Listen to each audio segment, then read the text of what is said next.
राम और रावण की कहानी भारतीय महाकाव्य रामायण की एक मुख्य कथा है।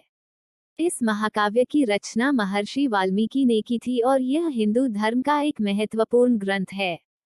यह न केवल धर्म, सत्य और न्याय की शिक्षा देता है, बल्कि यह हमारे जीवन के विभिन्न पहलुओं को भी उजागर करता है। राम रावण का संघर्ष एक ऐतिहासिक नहीं, बल्कि आध्यात्मिक और नैतिक युद्ध के रूप में प्रस्तुत किया गया है।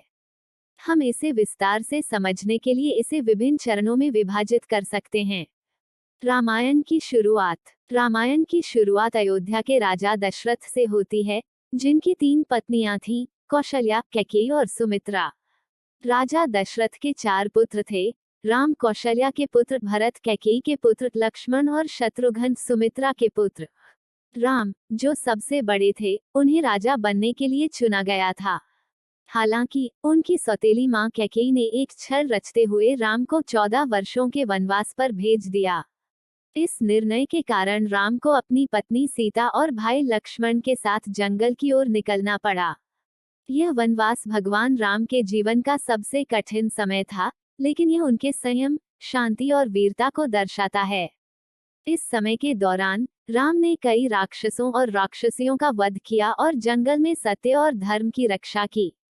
रावण का अपहरण। राम और सीता वनवास के दौरान एक दिन, रावण, जो लंका का राक्षस राजा था, सीता को देखकर उसके रूप रंग से मोहित हो गया।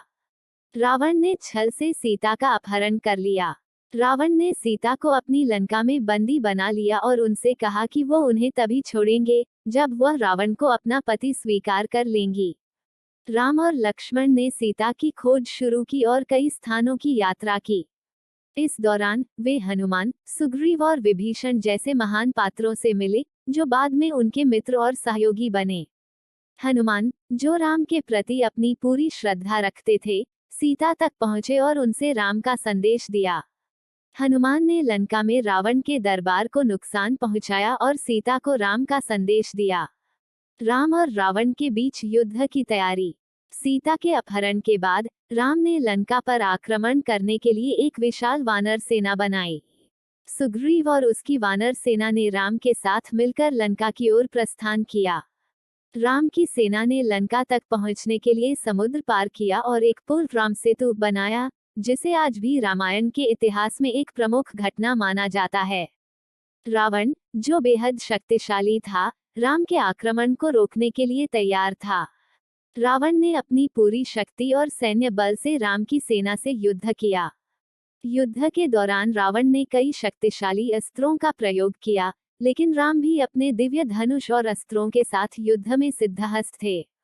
रावण का वध। राम और रावण के बीच युद्ध कई दिनों तक चला। रावण ने भगवान राम को हराने के लिए अपनी पूरी शक्ति का उपयोग किया, लेकिन राम ने अपने दिव्य धनुष से रावण के अस्तित्व का अंत कर दिया। रावण के पास एक अमरता का वरदान था, लेकिन अंत में राम ने रावण की नाभि में एक तीर मारा, जिससे रावण की असली ताकत समाप्त हो गई और वह मारा गया। रावण के मारे जाने के बाद राम ने अपनी पत्नी सीता को मुक्त किया और लंका में शांति स्थापित की।